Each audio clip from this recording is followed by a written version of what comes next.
In 1977, director George Lucas changed the face of the film industry forever by bringing us a sci-fi classic that we will never forget. In 2019, Beam Suntory gives us a high rye whiskey that they call the Granddaddy of Bourbon. The movie is Star Wars. The whiskey is Old Granddad. And we'll review them both. This is the Film and Whiskey Podcast.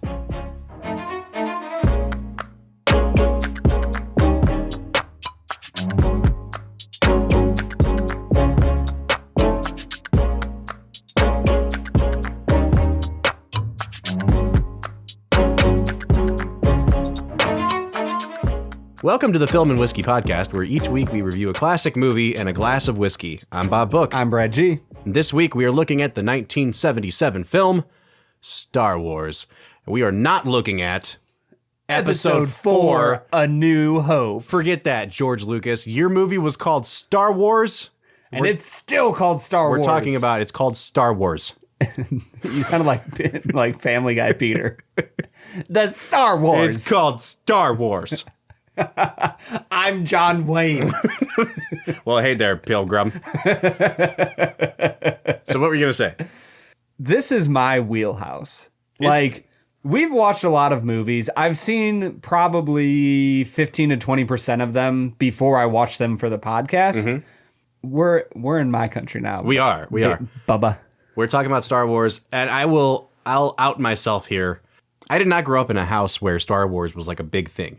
You know, my parents obviously saw Star Wars. It was the highest grossing film of all time for a while. They liked Star Wars. They were on board, but I didn't grow up this obsessive Star Wars fan like some people did. The same could be said for me. My parents, one of their first dates was actually going to see Star Wars in theaters. Sure. So my parents liked Star Wars, but in general, I wouldn't call my parents fanboys. They're not crazy about certain things. Like, I have certain friends whose parents are obsessed with Star Wars. Right. That truly defined a generation of moviegoers. And I'm not saying that in a bad way, whether you were a fanboy or not of it. I'm just saying that I didn't grow up in a house that was obsessed with Star Wars, like you just said. Yeah, sure. But there's something about Star Wars to me that, especially the original trilogy and especially the original film, the only word that can describe it is magical. There is something so beautiful about these movies that there is a reason they have not only stood the test of time, but still could be considered some of the most popular movies of all time. Sure. And so I look back on these films and I am so excited to get into Star Wars because this truly is up at the top of my favorite films of all time. This one, too. This specific one. Yeah. I'll say this about Star Wars. I can never put myself back in 77, right? I wasn't born then. Yeah. I know enough about film history to know the way that this changed film history, to know enough about how it changed the course of sci-fi history. You would not have the Avengers if you didn't have Star Wars. Absolutely. And I get that. So I have to evaluate it somewhat objectively, right? And the thing that I'm noticing when I watch, especially this first Star Wars film, is that when George Lucas is both writer and director, I think the movies suffer for it. Yeah. I think we can both agree that we think the best Star Wars film is The Empire Strikes Back. And that's pretty universally accepted now. Yeah, Kershner was brilliant with Empire Strikes Back. What they had to do with Empire is fill in all of the gaps that New Hope, or Star Wars introduced. And when I watch back Star Wars, having seen 8, 7 other main ones, and then 2 periphery ones, right? There's been so much development of mythology over the years. And you and I were even talking off air about TIE fighters. Yeah. This movie has TIE fighters in it, and they don't talk about what a TIE fighter is. Right. These are things that fans went off and created mythologies about, and then Lucas decided to develop them 20 years later. And I feel like we read what we know now about Star Wars back into the original. And the fact is, the original film, the script has just some glaringly huge plot holes and flaws in character development. And we don't know very much about any of these characters, even at the end of the movie. But, So here's what I'm we're gonna already angry. I'm gonna ring the bell, and we can get into our first boxing match. Here's what we're gonna do today. We usually go through a list of categories. We talk about acting, we talk about direction, right? We're not going to do any of that. What can we talk about with Star Wars that hasn't been talked about already? Everyone knows what Star Wars is. Instead, I'm coming at it from the perspective of a guy who likes this movie, but doesn't think it's perfect, versus Brad, who worships at the altar of Star Wars. See, there's so many preconceived notions about who you are. The moment that I say I don't like the Disney Star Wars, people will put me into a box. Sure. Oh, he's just the old guy. So here's what I want to do. Here's what's off limits. Okay. We cannot dip into prequels, sequels, or any other Star Wars mythology when talking about this. We have to take this movie on its. If we were reviewing it the day after it came out in '77, this is all we have to talk about. Yeah. But that's what I'm saying. We can't use other movies to make this movie better. Okay, well, let's get into the fact that you are so wrong about the plot holes and character development. Because you don't need it. This movie is so well streamlined that you get exactly what you need to move the story forward, to draw you into who the characters are, and to push you towards the final conclusion of the movie. All right, here's what I want to do. Let's go through it from the beginning, right? This movie opens up with a small vessel getting chased by a big, what they call a Star Destroyer, right? A small vessel being chased by a big vessel. A large vessel. And you get this awesome perspective shot of like, oh, this spaceship went by, and that's a big spaceship. And then the one Vader's on comes creeping in, and you're like, oh my gosh. That is huge. First glaringly obvious flaw. You learn how bad the Empire is at shooting right off the bat. I mean, how can they not shoot down this ship with Princess Leia in it? They do, though. They don't. They swallow it up into their ship. That was the whole... But they were shooting lasers at it, and they missed. No, they didn't. They missed the whole thing. Literally in the opening scene, you see C-3PO and R2-D2 walking down the hallway. Oh, that's right. And they're getting rocked back and forth because they're not missing. That's fair. Okay, fair point. Know your movie, Bob. 1 point, Brad. I don't care enough is the thing, Brad. I don't care. All right, so 3PO and R2-D2 are the first characters we really meet in this movie. Yes. Which, in my opinion, my expert opinion, Brad, is a flaw to begin with, because 3PO and R2-D2 are not... Just listen, I don't dislike them, but they're not human characters. And not only are they the first characters we meet, essentially, they're the only characters we spend the first 25 minutes. I mean, we see Vader, we see Princess Leia come in and be kind of sassy for a second, and then get booted out, right? She gets put in detention. All right, so your point is... Hold on, I need to finish. Okay. I just think it's a flaw to have two droids, robots, be the first characters you meet. And then, because R2-D2 doesn't actually use real dialogue, everything's interpreted through C-3PO. And I like C-3PO, okay? And, like, we're not going to pull in characters from other movies, but, like, he's not a Jar Jar. He's not that annoying. But after 25 minutes in a row where it's just 3PO complaining about stuff, I was ready to get the show on the road. After they crash land and they have to go try to find Obi-Wan, like, I was so ready to get other human characters introduced into this movie. Everything you just said is wrong. Why? Because one of the most beautiful parts about the movie is that it can help you and make you fall in love with with characters who are not humans. And what better way to do that than to start with two robots, one of whom doesn't even speak English. Literally, the way that R2-D2 communicates is one of the most endearing characters ever created in movies. Fun fact, we were watching this movie the other night, my wife and I, and we put the subtitles on. I always watch stuff with subtitles just so I don't miss anything. And they subtitle all of R2-D2's dialogue, but not like by translating it. Like, it literally just says blip, bleep, bloop. Blip, bleep, bloop, bloop, bloop. So you think I'm wrong? I think you're 100% wrong, because up until this point, think about all the sci-fi movies you've ever seen. Yeah. And it's impossible to ever care about truly the alien characters in the movie. And obviously they are robots and droids and mechanical, but I would consider them an alien character for the fact that they're not human. And this movie starts by challenging those presuppositions and giving you characters to fall in love with, because they are endearing, they're funny, they have plights that you want to see them get out of. Everything about them works incredibly well to draw you into the plot of the movie that you don't need humans to do. I think that Lucas is really hedging his bets on the reveal of who Obi-Wan is and who Princess Leia is. And that revelation doesn't come until like 45, 50 minutes into the movie. When we've found out who Luke is, and, we've seen him with his Uncle Owen. I'll get to that in a minute. But Luke is now with Obi-Wan.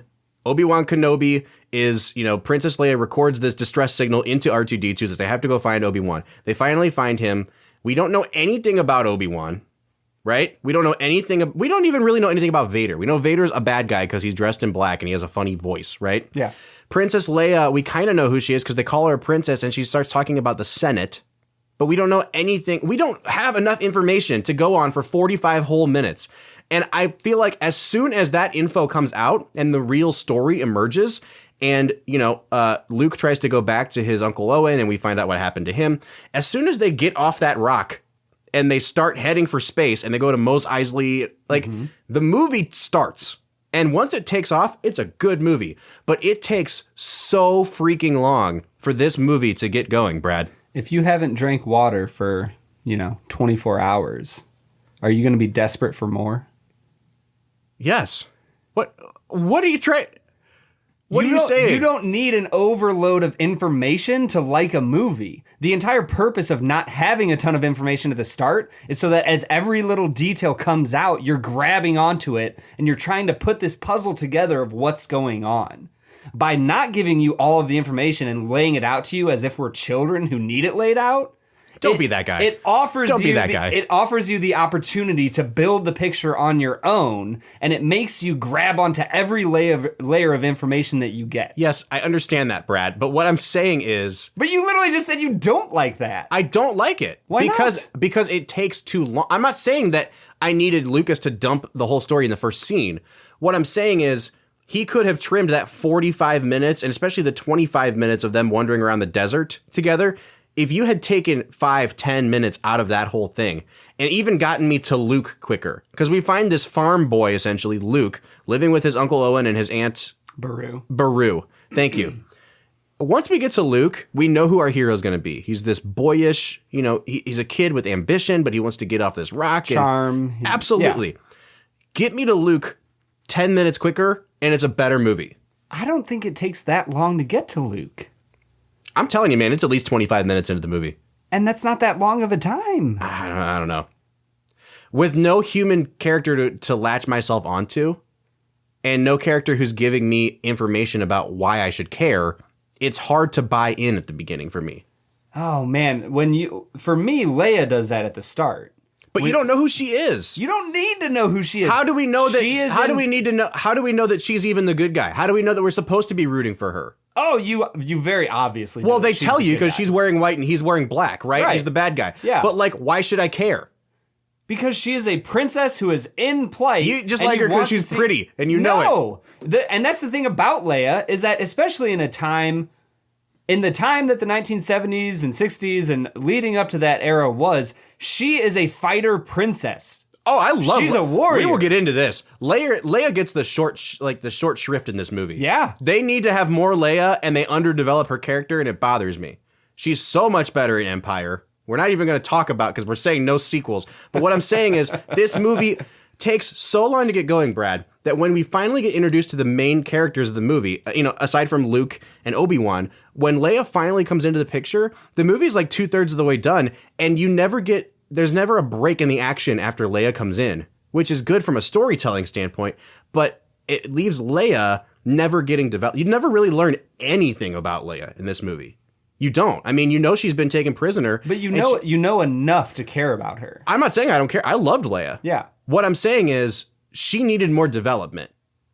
She did. I mean, at the end of the movie where she's giving them their medals, it's the first time you see her acting as princess, really. But we haven't seen her do anything except run away from laser beams the whole movie. They gave Luke his great scene of looking at the twin moons or twin suns or whatever it is. They give Han his great scene at Mos Eisley with Han shot first.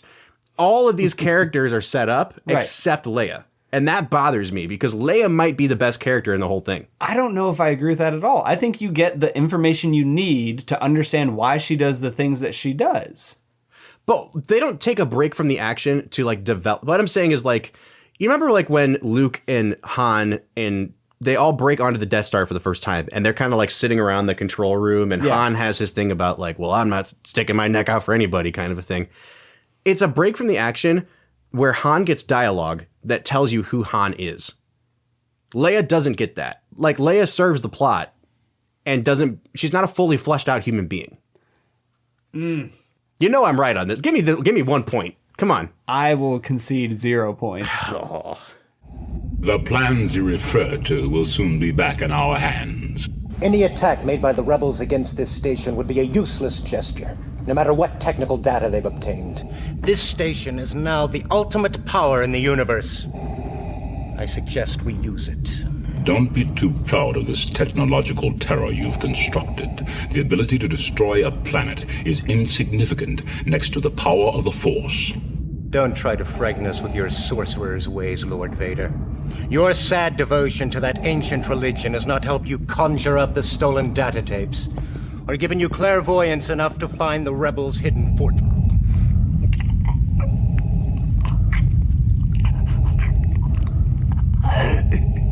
I find your lack of faith disturbing. Enough of this. Vader, release him. As you wish. You've got me combative. We're jumping all over the place. So, Yes. okay. So, 25 minutes wandering around the desert is awful. Right. We meet Luke. Luke's living with Uncle Owen and Aunt Beru. Right. They happen to buy these droids with a distress signal. And they're talking about Ben Kenobi. And he's, I wonder if that's old Obi-Wan Kenobi. And then we get Sir Alec Guinness coming in the film. Other way around. I wonder if that's old Ben Kenobi. That's what I said, isn't it? No, Oh, vice versa. All right. So then we get Alec Guinness coming in the movie as Obi-Wan Kenobi. And I love Alec Guinness in this movie because he's halfway invested and he's halfway like, this movie's going to suck. Oh. And I need a paycheck. Yeah, 100%. But it worked for My favorite character in the whole movie is Alec Guinness's hair, which is always in a state of disarray. He's like running around and it's all over the place. Can I tell you, if I had to pick one thing I hate most about this movie? Okay. The sand people. Really? Yeah, because they don't serve any purpose to the movie. Like, it's just kind of an extra scene that we don't need of like R2-D2 getting in danger. And then you've got Obi-Wan like stumbling in, going, woo, scaring them off. Yeah. It just like, it was another thing that slowed down the development of the movie to me. That's interesting. Like, even if we had Obi-Wan and Luke saying, yeah, there's lots of sand people out there, they're dangerous, and never seeing them, we would still know it's dangerous. We didn't have to have a 5-minute sequence of them, getting beaten up by these sand people. I could give you that. But then you wouldn't get one of the most famous, like...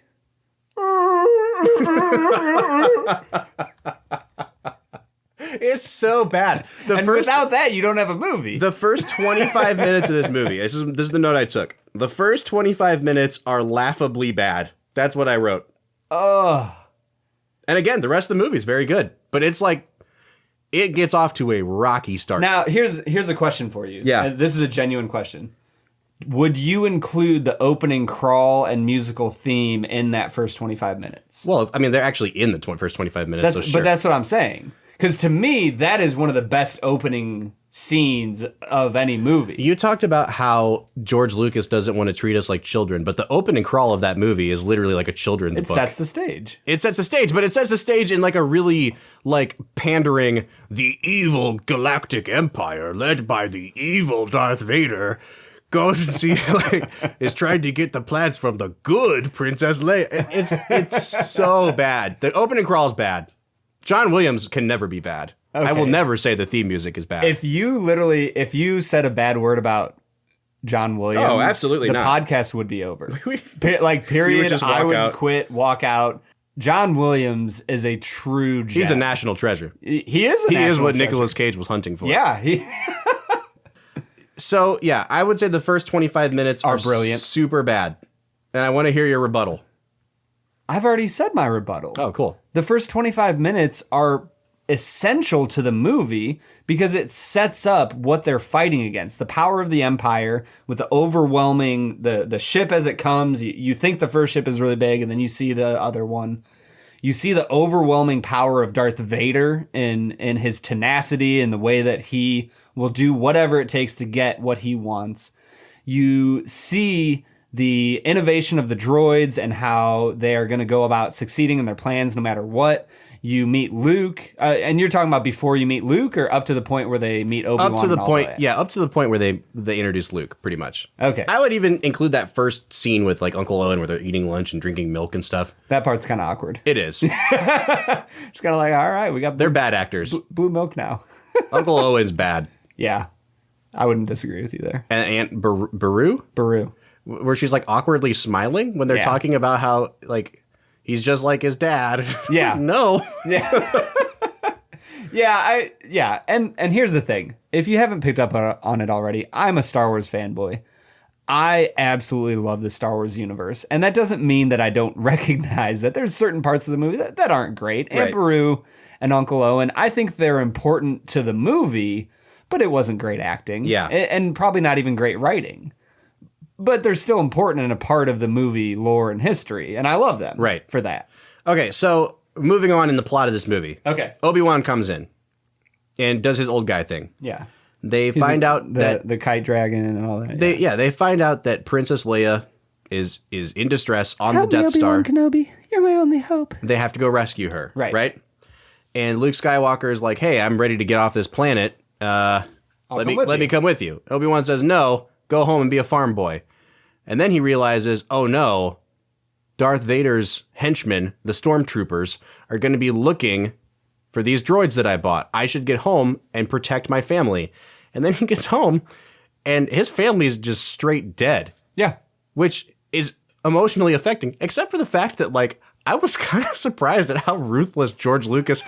You just see, like, these smoldering corpses of poor Uncle Owen. Not even corpses. It's just skeletons. It's like a close-up of like their scalding hot flesh ripping off their skeleton. It's bad, dude. Like, dang, George, you didn't have to show all that. He does kind of shove it down your throat a little bit. And then Luke's just kind of like, meh. And then he just goes back to Obi-Wan, and Obi-Wan's like, yeah, it happens to the best of us. Like he gets off his little cruiser. He's just first off, Luke does not have a meh reaction. Luke goes, there's nothing left for me here now. That's his whole reaction. He tells Obi-Wan, there's nothing for me here. Guess I'll go with you now. And Obi-Wan's like, all right, let's go. Mos Eisley is the most wretched hive of scum and just villainy. go to the bar. I mean, if you found your aunt and uncle, wouldn't you probably go to the bar? I guess, but he's just kind of like, and there's not even like a burial scene. He just sees them like on fire, and then he's just like, well, screw it, and just leaves, and he leaves them to rot on the ground. What a terrible nephew. I don't think that you are giving Mark Hamill justice. I will say Mark Hamill is great in this movie. He does the boyish charm thing perfectly. I'm just saying, he does do the grieving nephew very well. George Lucas does not write grief very well. Yeah, I did not take that scene in that way at all. I thought he was very emotionally moved by it, and that's why he bought into it. Because initially, it feels like he's going to buy into it because Princess Leia is hot, and I also want to get off the planet, so why not go chase after this girl? When Owen and Beru die, it gives that emotional punch to it that gives him the reason to continue on the journey. I don't disagree with that. I'm just saying it would have been nice to see him actually grieve instead of just like immediately like leave and then be like, what's up, Obi-Wan? So you wanted like him dragging his dead father onto the ship and then and then like the fire funeral at the end of Return. No. Something like that. I'm just saying there's a couple times that happens in this movie. The other time, obviously this is jumping ahead, but when we finally see the power of the Death Star that Darth Vader has had constructed and they blow up Alderaan, Princess Leia's home, her home planet. It's not just like a planet. It's not like if they blew up Idaho. It would be like if they blew up Ohio, the state that you and I know and love. And she watches it, and it's like in a second, it's gone. Yeah. Alderaan's gone. And she's just like, no. Don't you dare do that.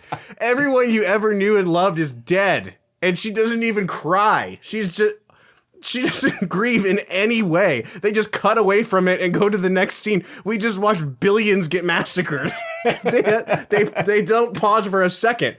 I mean, if anything, the best reaction to that is when when they get back to Ben and he's like, and they're in the field and he goes, I just feel like a million souls cried out all at once. Yeah. That was emotionally wrenching. Great. Yeah. I felt a disturbance in the Yeah. Force. Yeah. But you know who wasn't disturbed? Princess Leia. Well, she's Force sensitive. She doesn't have a full connection yet. Right. You'll learn that later in the books if you start reading afterwards. Shut up, Brad. All right, so I'm already upset about this movie, and I think that it's time for us to drink some whiskey. So what do you say we bust open this old granddad and give it a try? No, screw you. I hate you. You're the worst. What did I do? Everything. You don't like Star Wars. I do like Star Wars. Do you, though?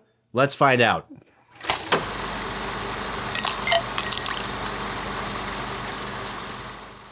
All right, so today we are looking at Old Granddad. It is a cheap bottle of whiskey. It really is. It's owned by the Jim Beam Company now. It was started back in the 1800s by, guess who? Basil Hayden Sr. Oh, Basil Hayden sucks. This is Basil Hayden's namesake whiskey, Old Granddad. Once it was bought by Jim Beam, they started making different varieties of it. There's a bottled in bond version. There's a barrel proof version. We just got the 80 proof. But once they owned the Basil Hayden's name, they started to make Basil Hayden's bourbon, which if it is in any way affiliated with Basil Hayden's, I'm already worried about how this is going to taste because neither one of us liked Basil Hayden's. Yeah, so we've already poured this. What are you picking up on the nose, Brad? Nothing. Nothing at all? Yeah, I'm already really struggling with this. Oh, yeah, that doesn't smell... It doesn't smell very matured, I will say that. It says it's a straight bourbon whiskey, which means it has to be aged for 2 years.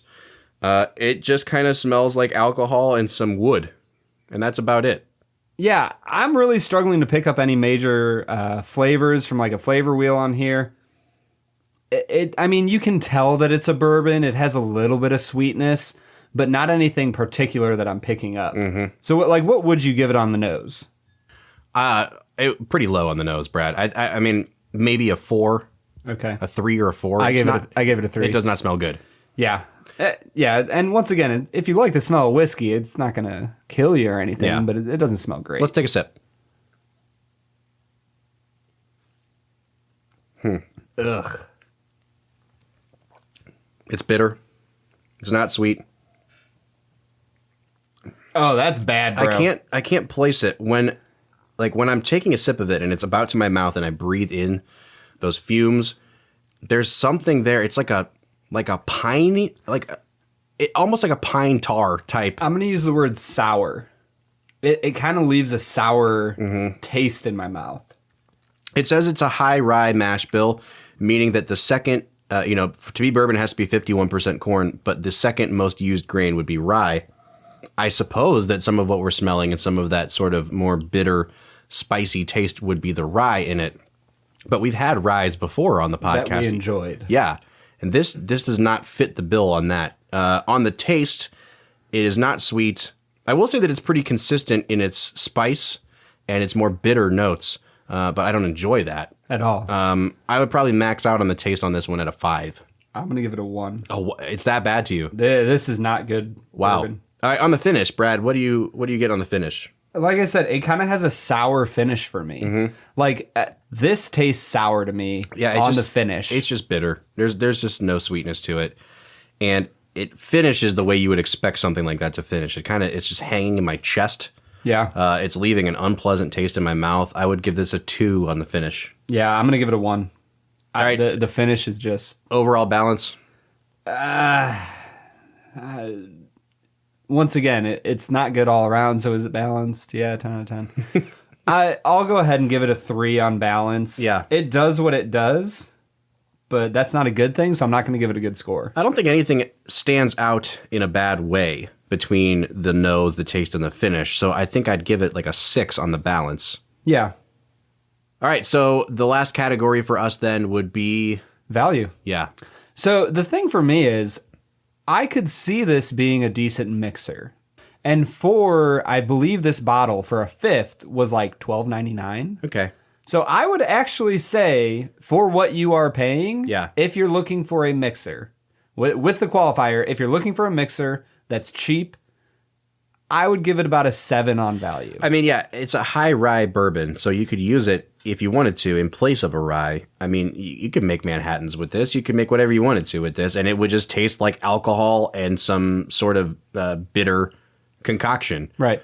For $12.99, though, we've had much, much better. I mean, that Heaven Hill is the best value I've ever had in my life, and that was $9. Right. So even at the price point, I don't think this is a good value. I would give it maybe a 4 on the value. Yeah. Which I think puts me out to a total of 21 out of 50. It does. Which I even, thinking about it now, that seems too high for this, because we did Crown Royal last episode, and that seemed way better than this at a 25. Yeah, I mean, I came out to an 18 out of 50. Yeah. So, or sorry, a 15 out of 50. Wow. So would you say that's probably more of what you were thinking? Yeah, I'd split the difference probably, and I'm glad that we do. You know, we're talking about what, like an 18 out of 50. Right. So like a 36% out of 100. This is not good, you guys. Yeah, and it's unfortunate because every time we try a whiskey, I want to be positive about it. And it's the same with movies. I want to enjoy movies. We don't partake in movies and whiskey to be angry and bitter about it. No, not at all. So it's not like we give this a gleeful 15 or 18 out of 50. It's just the reality of what it is. Yeah.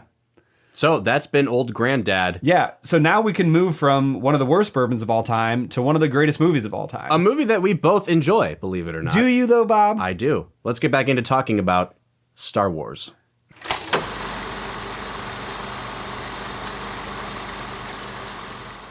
So that was Old Granddad, high rye bourbon. Old wah wah. High rye, low quality. You know, we've been bickering about Star Wars back and forth, and we will continue to do so because our relationship is just bickering. Yeah. One of the things, though, with Star Wars is that, like I said at the very start, it's a magical film. You know what I mean? Just the way it draws you into it. And one of the reasons it's so magical for a lot of people is, like, the first time they saw it was at a specific time of their life or it hit them in a certain way. And so I want to talk a little bit about my first time seeing the movie Star Wars. But before, like, do you remember the first time you saw Star Wars? I can't say that I do. I watched it when I was a kid. You know, I was maybe 9 or 10. We got it from the video store. You know, it was, even then I remember it being like a good movie, but it didn't have the life-changing effect that it had on some people. Yeah. So what was your experience, Brad? So it's 1995. I am 4, maybe 5 years old at this point, and we were at a party with some friends. You know, it was like a church party of some sort. We're at our friend's house, and being that it's the 90s, the guy who owned the house had just gotten a projector in his basement. Do you remember when those like became a big thing? Oh, yeah. I didn't even realize it was that early on. That was when everyone was still getting big screen TVs that were like, you know, right. They weighed a ton. And so this guy had just gotten a projector in his basement, and it took up the entire wall. Like, he had painted the entire wall white, and pretty much the entire wall was this projector.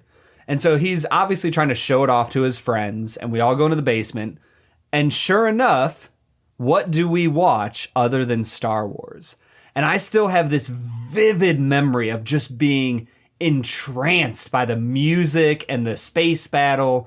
And I remember the moment beyond anything else where I was hooked was when the stormtroopers cleared the hallway. They had the battle with the rebels on the ship at the very start, and Darth Vader walks onto the screen.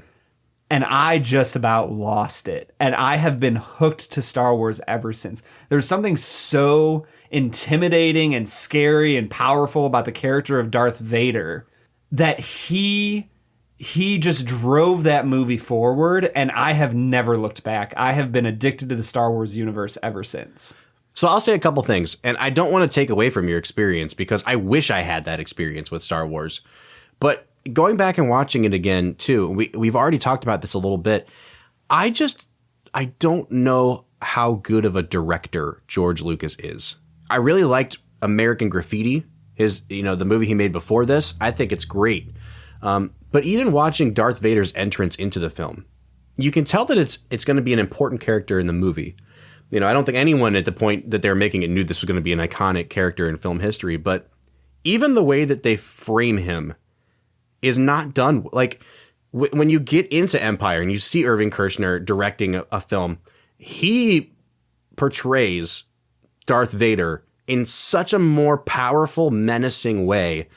And George Lucas, the way he films Vader, there's so many other people in the shot that Vader just kind of seems like this weird, out of place guy sometimes. It's just like looking around, not knowing what's going on. And for me, it's all about the way that he films it. It's about the camera work, and Darth Vader lost some of his menace to me in the early scenes of this movie. Now, I think he gets it back in those later scenes where he's like force choking people. But for his big entrance, I feel like there was something left to be desired there. Man, I feel like, I think that Lucas's use of color especially helps depict the dominance and induces fear of Vader when he enters the scene, that everything is a stark white and he is literally sucking away the light with the darkness of his outfit, his costume, his character, his presence. Yeah. Just sucks away all the goodness around it, and he's just intimidating. I loved his entrance into the Star Wars universe. Like Darth Vader as a character. Yeah. I just didn't think that first scene was that intimidating. And I think that the design of the Death Star really helps because, this movie didn't have the world's biggest budget, obviously, but the way that they portray the inside of the Death Star as this really sleek, modern, sparse, minimal type atmosphere, it really works in favor of the film. And the fact that the walls in the Death Star are so dark, it really lends everything that happens inside that ship a sense of menace and dread. And you really get the sense that you're finally like on Vader's turf, like you're in his domain now. Yeah. And I think that setting helps the character more than some of the other settings he was in. Yeah, I'm okay with that. So let's talk a little bit about our boy Han Solo. Ooh. Han shows up. Again, I don't know that Lucas always nails the entrances of these characters. Because if you think about the very first time Han Solo wanders into the movie, you don't actually watch him approach. They just cut to him sitting down in a booth and he's like, hey, I'm Han Solo. You're like, who's this guy? like literally, he's like, I'm Captain of the Millennium Falcon. And I love how he says Falcon too. Yeah. But you don't really know anything about this guy. And he's just here. And I wish that they had given him a cool Han being Han scene. Like when he shoots Greedo. And granted, that's not the opening thing you see with him, Right. but it is a pretty introductory. Yeah, that's fair. And part of the problem that I really had with it, and I tried to avoid it at all costs, I could not find the original 77 version of this movie. I had to watch the stupid special edition from 97 with the crappy CGI Jabba the Hutt inserted from a deleted scene that's not even in the 77 version. And so I'm trying to go on my memory of how does Han enter the movie, forgetting that he does the Greedo thing before he meets Luke and Obi-Wan. Yeah. Well, actually, no, he doesn't meet them before. Good. So I'm right. Yeah, no, you're right. He meets Luke and Obi-Wan, and then when he gets up to leave with them, that's when Greedo comes in. Greedo forces him to sit down. Yes. Yeah. And again, Han Solo is super cool. Yeah. Like, I mean, we will never make a more obvious statement on this podcast than Han Solo is cool. Yeah, Han Solo is one of the best characters that's been created in the film universe. Yeah. And I think that's another reason why Star Wars is so impactful. When you think about one of the coolest rogue types, the kind of like cool, handsome, charming rogue, Han Solo is the mold. Yeah. And Darth Vader, I wouldn't say is the mold for a villain, but he is probably up there in a top 2 or 3 most iconic film villains of all time. Absolutely. And so when you look at a movie that has 2 of the definitions of a character type, I mean, it just nailed it. I do think that I love the fact that Han stays a supporting character in this film. As the movies go on, and again, we're not commenting on how valid the other things are, but Han becomes more and more of a big character because he's so successful. But in this movie, Han is there to serve Han's role. Yeah. And Han is there to be, stubborn and to not get along with Luke and then to eventually come around to Luke's way of thinking. Yeah. And he stays that way through the movie. He doesn't become the star of the film. It's always Luke's story. Mm-hmm. And I love that they keep the priorities right with how they introduce these characters into things. Oh, so George Lucas did something good. Absolutely. Oh, you're actually giving him props for something. This movie is a success, and we all know it. Yeah. What's your take on Chewbacca? I think he's a lovable sidekick. Sure. That he doesn't advance the plot in any specific way, but I think he's the R2-D2 for Han Solo. Yeah. Like R2-D2 is for C-3PO. Well, and watching it again this time, we all know Chewbacca, and we all love Chewbacca. But if you want to talk about a character that gets no development, like, he's literally just there. Yeah. It's like, hey, I'm Han Solo. This is Chewbacca. He's going to be tagging along. He's my co-pilot. He doesn't do anything the whole movie. I mean, he shoots some guys and stuff, but like, you never find out anything about him. But I think maybe you're looking for too much, and this might be my frustration with most of your complaints with the movie. Is I feel like you're looking for too much out of the movie. Like you're trying to ask for things that don't need to be there. Oh, I'm not saying it needs to be there. I'm just saying, like, when you talk to a Star Wars fanatic, they are blind to any possible flaws in this film. Yeah. And I'm not trying to nitpick either. I'm just saying I can't love Chewbacca as much as I love Luke because I don't know anything about Chewbacca. But is that a flaw? Because that's essentially what you're saying is it's a flaw that you don't know Chewbacca. And a Star Wars fan who wouldn't see that as a flaw is saying, well, no, it's not a flaw. Well, that's true. I don't find that it's a flaw with the writing or the flaw with the movie. I find a flaw, and this is arguing outside the bounds of the movie a little bit. I find flaws with the Star Wars fandom in general. Yeah. And it's because they've taken characters that were never supposed to be anything more than minor characters. They developed them into characters that they treat like are the greatest thing ever written. Boba Fett was never supposed to be Boba Fett. Like, he's just a guy that's chasing them down in Empire, and then he dies like a punk in Revenge or Return of the Jedi, and that's it. But now people love Boba Fett so much that there's a whole mythology developed. They're making a TV show about him. Like, Chewbacca should just be Chewbacca, and we should leave it alone. And you're right. It's not fair for me to criticize George Lucas because he never wrote Chewbacca to have this huge mythology developed around him. But what we've done with this movie, because we're so obsessed with Star Wars, is people ask us to love characters that fundamentally we're not there to be beloved. We're supposed to love Luke. We're supposed to love Leia and Han Solo. We're supposed to hate Darth Vader, and that's it. And I think that's the reason why you, as just a film person, struggle with Star Wars, is because when you talk about Star Wars, you're not just talking about the movies. Right. You're talking about the entire universe that has been created beyond Star Wars. And the thing is, when you look at a universe like the Marvel Cinematic Universe, people will talk about that. And sure, they can talk about the comics, but let's be really honest. How many people who are huge fanboys of the Marvel Cinematic Universe have actually delved deeply into all the comic books for the Incredible Hulk and Spider-Man, Iron Man, Captain America? They really haven't. Well, and that's the thing, like, off air, we've talked about both of our opinions of Endgame, and I don't even want to get into Endgame, especially not spoilers or anything. But I keep reading comments from people on Endgame that are like, you don't understand.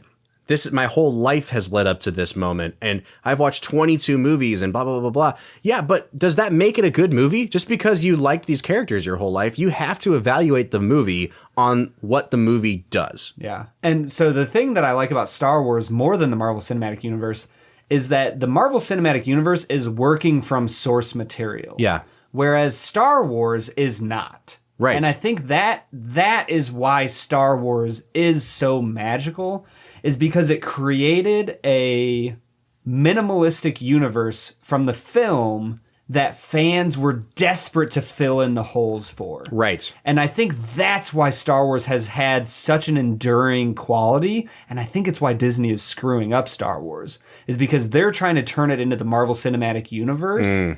Whereas there's already a universe that's been established for Star Wars that they would have been better to draw upon than to try and create their own thing, which is essentially what the Marvel Cinematic Universe did. They had all that source material and they used that to morph into their own thing. And now with the Star Wars, what Disney is doing just isn't healthy. And so I think that for you looking at the movie and saying, just let the movie be what it is. Yeah. Let Chewie be what it is. I think that is a healthy way to look at the movie, but I think it also takes away from the passion that people have so deeply for the movies that they created on their own. Well, and that's where my problem comes in, is that we have made this movie, forced it to be more than it is. Forced? Hey, we've forced it to be more than it is, because what we've both been arguing essentially is it's a minimalistic universe that George Lucas set up just enough for us to love it. Yeah. And then the fans loved it so much that they developed their own, fan service-y, fan fiction universe literally out of called it. the expanded universe. The problem I have is that now we look back at Star Wars with these 40 plus years of development of mythology, and we act as if that original movie was that fleshed out, and it wasn't. Yeah. And it wasn't meant to be. But we also, just like we can't undersell what it is, we can't oversell what the fanatics want it to be. Yeah. I think also, though, that I look back as a fanboy who grew up reading all the Star Wars novels, the X-Wing Squadron, the Jedi Academy trilogy, just all these things. I could literally do a podcast for 7 hours straight talking about Star Wars stuff I know. Yeah. I think that enhances my viewing of Star Wars Episode 4, A New Hope. Because for me, I have all of that background knowledge. But if you need that to enhance it, then is it a great movie? I don't need it to enhance it. I've loved that movie since the first time I saw it. We're going to get back into bickering if we don't give this movie a score. So I think what we should do is just give it our scores, let our arguments rest for what they are, and call it a day. Yeah. Because Old Granddad was bad, and I want to get away from it. Yeah. All right. So, Brad, what would you give this movie? How about you score it first? I would give Star Wars a 7 out of 10. I think that Empire is as perfect as this franchise will ever get. Brad and I have argued about The Last Jedi because I enjoyed The Last Jedi and he didn't. Empire, I'd give like a 9.5, 10 out of 10. I think that the first Star Wars... I love that you just throw in there that reference about The Last Jedi. And move on, right? Just to open another can of worms. But I think that Star Wars is a 7. I am going to give Star Wars a 9.5 out of 10. Okay. Empire is a 10 out of 10. Star Wars is a 9.5 out of 10. So that's where we're at. It's such a good movie. It's a good movie. Look, and, Yeah. and like I said, once they get off of... What's Luke's home planet?